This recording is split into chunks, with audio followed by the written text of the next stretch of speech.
we'll get started. We'll have our tech helper start with the video before we sort of dive into the conversation. Welcome for joining to all the folks who joined us here today. We hope you'll enjoy the video, very short clip that we prepared for you today.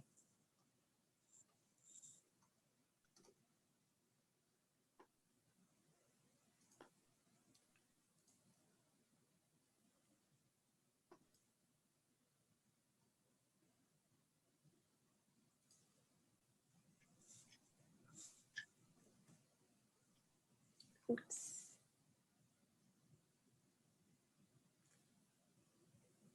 I think we have the sound is not on.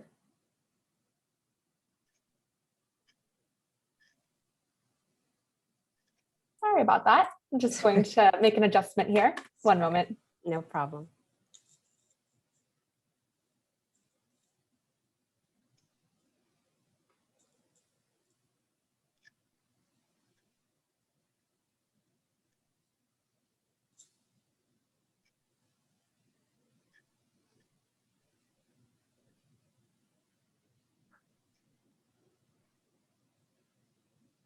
Greetings from St. Croix in the U.S. Virgin Islands, a tiny American territory in the Caribbean. Our enslaved ancestors supplied the world with sugar under 6 colonial powers, and today have yet to be afforded the privilege of self-determination. As one of the only predominantly Black colonies in the world today, our challenges are rooted in political and economic systems which purposely placed equity out of reach. St. Croix Foundation is a Black-led, Black-serving, place-based foundation committed to the advancement of civil society, by nature and circumstance, laser focused on racial equity.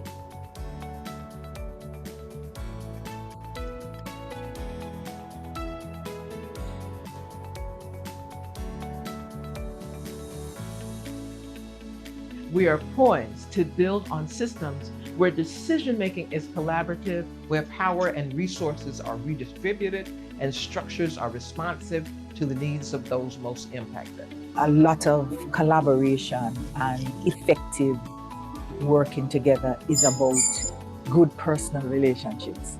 You get a feel for who people are, what motivates them, why they're doing the work they're doing. You see partners not just as partners, but as human beings. They are passionate, they are engaged, they're dedicated, and I can't even tell you how much I have been impressed by the level of passion.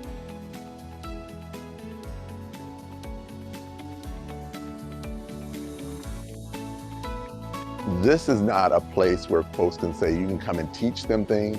This is a place and a body of work that Deanna and the team and the community can teach others.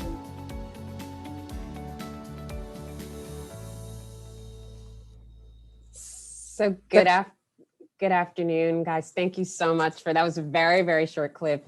Tried to provide a full representation of the work that we lead here in the Virgin Islands. My name is Deanna James. I am the president of the St. Croix Foundation for Community Development, and I'm joined here today with my colleague and friend, Lily Cox, who's our senior program officer. While we are extraordinarily blessed to live in what I would consider one of the most beautiful places in the world, we were actually really intentional about not highlighting the sun, the sand, and the sea in the video because it often serves as a distraction from the story of the people that we serve. Like our friend Edward Jones from the Association of Black Foundation Executives said at the very end of that clip, we think that we have something relevant to teach the rest of the field, despite the fact that for a long time, we honestly didn't believe that there was anything particularly special about our format of philanthropy. In fact, many of our peers have told us that we were doing it wrong over the years.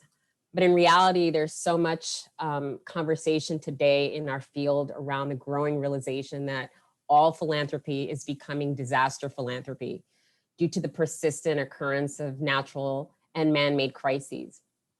And disaster philanthropy is something that actually feels really intuitive to us because we were founded in crisis in 1990 in the wake of Hurricane Hugo. And so much about the circumstances surrounding our inception has framed our format today. After over 30 years of operation, the realization we have drawn is that in underserved, marginalized, and under-resourced communities like ours, every day is a crisis for some segment of our population. Reflecting on our founding, there's still so much that we are learning every day, and so much that inspires us about the decisions that our board made back in 1990. Not only did they decide to buck the system, to conceptualize a truly holistic frame for our work, but they very intentionally affirmed their vision in our name, a community for community development. Sorry, a foundation for community development. They also embedded in our core an abiding reverence for civil society, in part because of the compromised state of our local government at the time we were founded, as we were recovering from what was supposed to be our 100-year storm in Hurricane Hugo. But also the compromised state of government, the critical role frontline nonprofits were playing in the response to the crisis. And most importantly, the lack of philanthropic investment and engagement around that time as they were developing bylaws and articles of incorporation. They knew that a fundamental priority for recovery, as well as for operational and sector impact and sovereignty, was a healthy, independent, apolitical, and fiscally accountable nonprofit sector. Most notable of all, I think, the very special circumstances around our status, which I think a lot of organizations and national partners don't fully understand. That as the only predominantly Black American colony, yes, the American government uses a very friendly term as territory, but we are a colony and we have no national voting rights. And that, coupled with very shallow donor pools, led our board to one of the most courageous and audacious decisions of all, which was to make an unmitigated pledge to equity, to collaboration over competition, and ultimately to foregoing endowment building as a priority. Those decisions at our founding have led many in the field to question our strategy and our standing as a community foundation. And for a long time, we questioned it ourselves. We've been called a hybrid, we've been called operators, we've been called intermediaries, but we simply believe that we are and always have been community foundations of the future.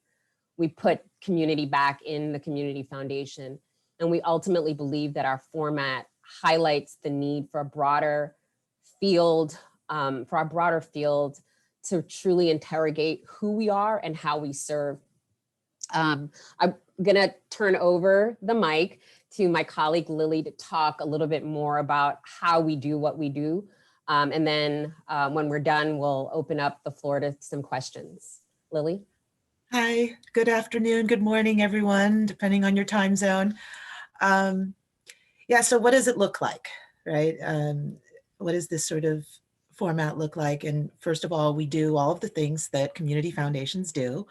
We are strategic grant makers. We have a donor advised portfolio. We award grants and scholarships on an annual basis.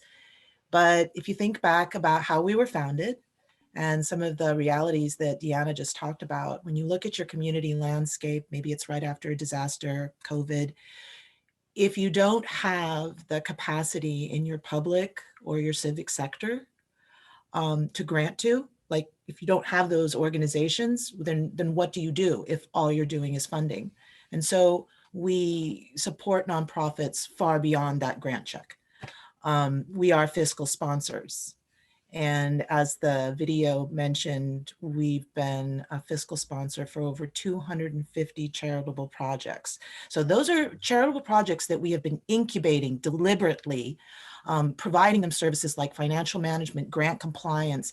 And those are the nuts and bolts, but really that relationship, we're connectors, we're conveners, we're collaborators. And so we're literally connecting these different charitable projects and efforts and giving them space, right? Giving them space to connect around the work and the reason for the work, which is really important to keep us all inspired, right? And then because we live on an isolated island, and we posit that it's not just our geography alone that isolating. We believe that there are locations in big cities that can be just as isolated, depending upon the circumstances, and that's been proven, right, with COVID, and how you can have these little silos. So what do you do if you're, on this isolated island and you have all of these really broad service gaps, social, economic? Well, you have to have a program. So we are also direct service providers. So it's this three-pronged approach between grant making, fiscal sponsorship, and then our own actual programs and initiatives that we identify and we build based on data that we are constantly gathering, quantitative and qualitative data from our nonprofits, from our community at large. And then we build these comprehensive programs, again, sort of incubating it, while we are concurrently building capacity with our nonprofits, so that once we have our model program and it's working efficiently and effectively, we then have an organization that we can hand that program off to, and we also can grant and continue to build capacity with them. And so those are the sort of three prongs that we have.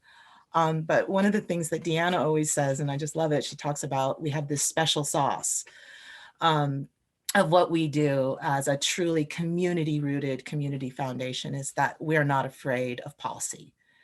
We're not afraid of advocacy, and we're really not afraid of political or donor relationship risk-taking. And that, that can be a little uncomfortable, right? When you need funding. So it's one of the things, though, that when you have a strong civic sector and you're on the ground with those nonprofits, together you're stronger. And so you can actually affect change on a much wider basis. So I know we don't have a whole lot of time. I actually wanted to give you, and I might ask and see if Deanna has the time, to give an example of one of the programs that we think sort of encapsulates that multi-pronged approach. But the end result of all of this is, just over 30 years later, we're still in existence. And while we might be the tiniest foundation in this room, this virtual room, we have been a conduit as opposed to a container. And I ask you to really think about those words, a conduit versus a container, of $42 million in strategic investments. We have served over 250 local nonprofits. And that is all in allyship with these civic partners. And we are continuing, we have waged and we continue to wage actual social battles. What is happening right now globally is something that we've been sort of doing at the local level for over 30 years. And we actually we've won some battles against the Goliaths in our community. I wonder sometimes, I'm gonna let Deanna take over here, but I wanna say that on a personal note, we sometimes wonder why we actually don't see more organizations with this type of format. Because you can see how you would be able to leverage these three sorts of approaches for a lot of knowledge about community for greater impact. And I think that one of the reasons why we don't see this is because you can understand how, particularly in a smaller community, fiscal sponsorship, that particular role that we take with nonprofits might be difficult because of competition. And I'm going to go ahead and tell you a little story. Before I got involved in philanthropy 15 years ago, I didn't know anything about philanthropy. And I started at this place called the Croix Foundation for Community Development. And I was working in the development office at one point, and we had our list of donors that we were going to be conducting outreach to. And Deanna at the time and our former president sat down with me and made it clear that I was to vet that list of donors very, very carefully against our fiscal sponsored clients, and even some of our partners that weren't sponsored clients, but they were partners, long-term partners, and we were to eliminate those donors from our list because we could not compete with them. That as the community foundation for this community, it didn't make any sense at all for us to be sort of swallowing up some of the donations and the donors in our community for these organizations that really we were trying to nurture. And so you can imagine how that sort of format forces you to embed this sort of integrity into the organization that has really been a privilege for me to be a part of. And I'm going to pass this over to Deanna, see what we might have time left for. Thank you, Lily. So yeah, Lily talked a lot about what makes us special, what makes us unique. And I say to my team often that we live by this motto. It's sort of a spiritual model. And I know like in philanthropy, like that's, I don't know, it's weird because philanthropy is the love of humankind, but somehow we've found a way to corporatize how we work. I always say that there's enough. There's always enough, and that our motto is to take only what we need and to give more than we get. And so as we think about like the way that we work and the fact that we're still here 30 years later, we've had more impact in our small community than organizations 10 times our size. And it's because of the way in which we have rooted our operational strategy in alignment and alliance with our partners. I'll give you an example, a quick example. So in 1990, when we were founded, it was a year after Hurricane Hugo.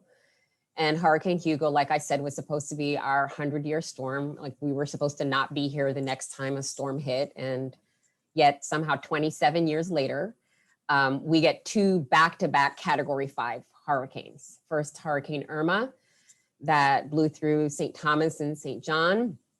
St. Croix was virtually spared.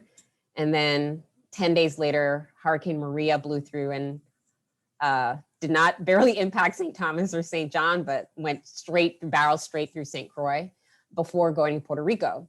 And so for the second time in our history, one of the reasons National Philanthropy didn't show up after Hugo was because after Hugo, if you remember anything about Hugo, that about 10 days after Hugo hit St. Croix, it hit South Carolina, and all of the focus went there. And once again, with Hurricane Maria, the same thing happened. We got Hurricane Maria at Category 5, took the edge off of her. She hit Puerto Rico at Category 4, and all the focus went there. And because our board had made these really strategic decisions about resilience, like they were really committed to self-sufficiency and sustainability at our inception. And they did things like we invested in property, some abandoned property, and we built it up. We built low-income housing. We've done a lot of things that are contrary to the norm of philanthropy, but they also really were thinking about sustainability and buried all of our utilities, really thought about how do we secure our organization, our operation in the event of a crisis. And so when Hurricane Maria blew through, within 4 days, we had internet, phone, and electricity. And because we had started building this consortium of nonprofits and really convening nonprofits in a very intentional way, I would say within about 5 or 6 days, we had about 20 to 30 people working out of our office for a period of about 2 months. And what was so beautiful, because we had developed the relationships, because we had really been thinking about fortifying our organization and thinking about operational sustainability, everything that came out of that collaborative space of time has been really some of the most remarkable and dynamic programming that the foundation has ever been a part of, and really truly collaborative. So one of the things that we started talking about early on was about, in energy independence, and how do we, think through the fact that we live on an island and we can't sustain this kind of impact from storms every year. And so we were like, well, which nonprofit is focused on energy? And there was none. And then we started thinking about workforce development and how do we think about, like, if we're going to do solar, a program around solar energy, how do we ensure that we're building capacity with our young people to build a workforce around solar installation? There was no nonprofits. And so we did it. And we launched a program. Concurrent with that, we were also building a new nonprofit called the Long-Term Recovery Group. They were supposed to be a temporary organization. They became a fiscally sponsored project. And while we were concurrently building capacity, helping them build their board, helping them build programming, help connecting them with national funders to support their work, we were also nurturing this program. When the program was done, and it actually finished right as COVID was hitting our shores, we had 9 young people that we had trained. They were fully certified as solar installers. We then raised funding to solarize 2 community centers that were located in some of the most underserved and marginalized communities. And every single one of those young people at a time when people were losing jobs are now fully employed as solar installers. 2 of our nonprofits that we selected, the first 2 was the Community Center for Boys and Girls, formerly the Boys and Girls Club, became critical in the aftermath of COVID, when parents were trying to figure out what to do with young people who were, our kids, just so you know, were out of school for almost a year after the hurricanes, and then have been out of school now going on 2 years. So crisis is a natural part of how we live here. And then without even understanding how important our seniors would be in this crisis, the second community center that we chose after the hurricane was a senior living community, independent living community. Of course, yet another critical priority in the aftermath of COVID. And so every decision we made, because it was informed by all of our partners in all of these sectors in our nonprofit community: arts and culture, health and human welfare, youth and education, and the environment, all of them sitting at one table, informing our work, providing us with data, and collaborating with us in really intentional and dynamic ways, has led to us. It's almost like we can't get it wrong when we lead a program, because we have all these voices at the table working with us. And so we're really, we feel like we have built a model that we hope the rest of the field will begin to employ.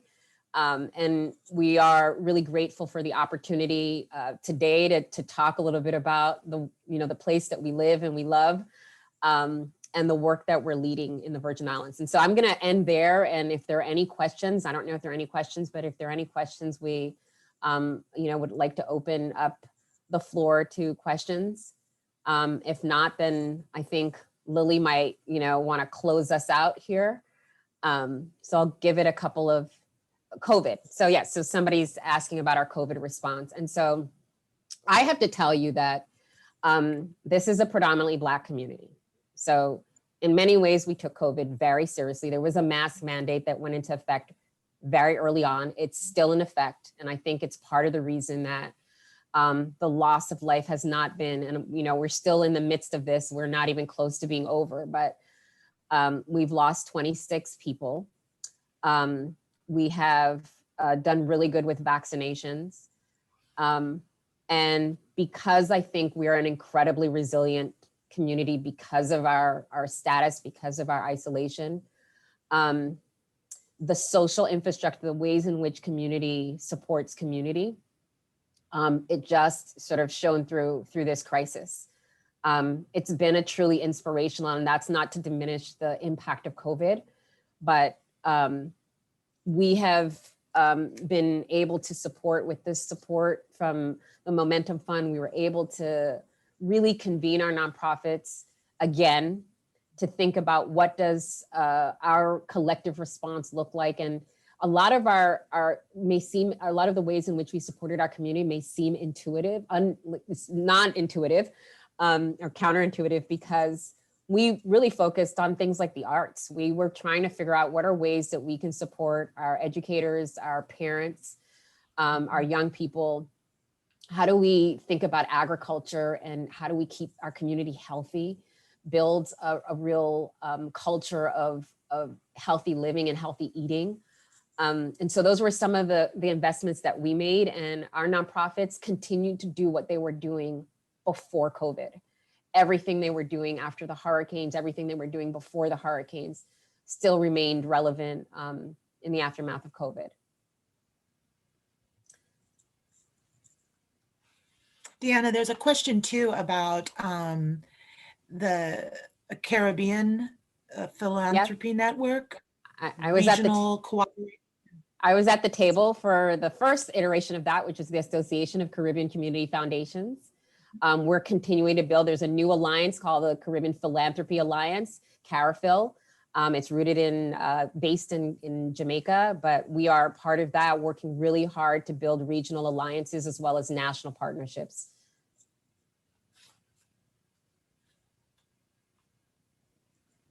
And so I think that's our time. We're at time. I think we're at 2:15, and this is a wonderful opportunity. I want to thank everybody who joined us today.